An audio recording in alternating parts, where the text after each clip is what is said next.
waxaan runtii aan isweydiiyey dadka Soomaaliyeed maxay ugu xiiso qabaan inay naar galaan xiisaha intaa leeg ee dad Soomaali u qabto inay jahannamo aadaan maxay tahay ilaan abwaankii weynaa ee Sultaan Timcade Cabdullaahi Sultaan Timcade wuxuu sheegay isdilkan markuu ka hadlaayay gabaygiisii dugsi mala qabyaaday waxay dumisay mooyaan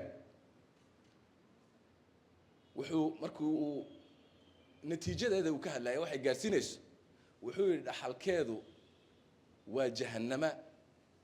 iyo dogobtan aan Soomaa marka waxaan la sii socdo waxaad wadaba waxaad ka dhaxlaysaa waa jahannama iyo dogobkii naareed way naar baa la galayaa marka meeshii la yiraahdo al-qatil wal-maqtul fi an-nar ka wax dila iyo kala dilaba labadan isa soo aaday ee qabyaalada iyo xamiyada al-jaahiliya isu dilaysa labaduba naartay galayaan marka maxaad u maleynaysaan dhowrkii bariya la soo dhaafay ama wagiga la soo dhaafay inta ehlun naar Soomaali ka dhimatay inta leeyihiin malaysa meeqa ehlun naar baa tagtay naartay wada aadayaan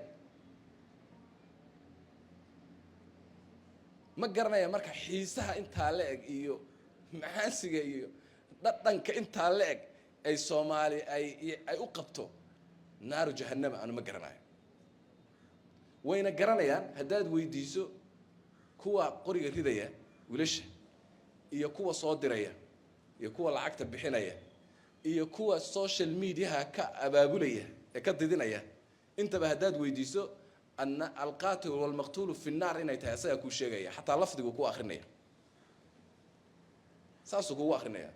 وأنا ودي أرسيه إنه قالوا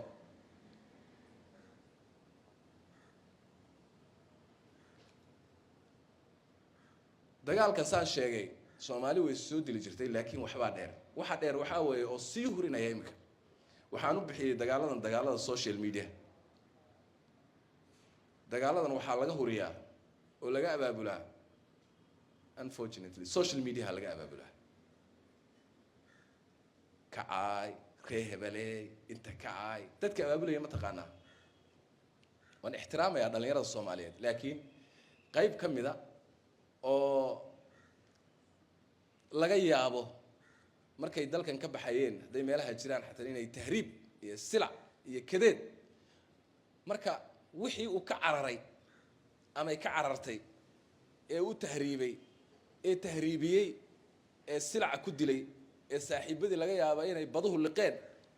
وعدامي كي إلهي كبد بادي ما لها تجي أيها هذا نوح الرباع على الوحي أي كوب كوتين وكوب كسية وحلا يابلس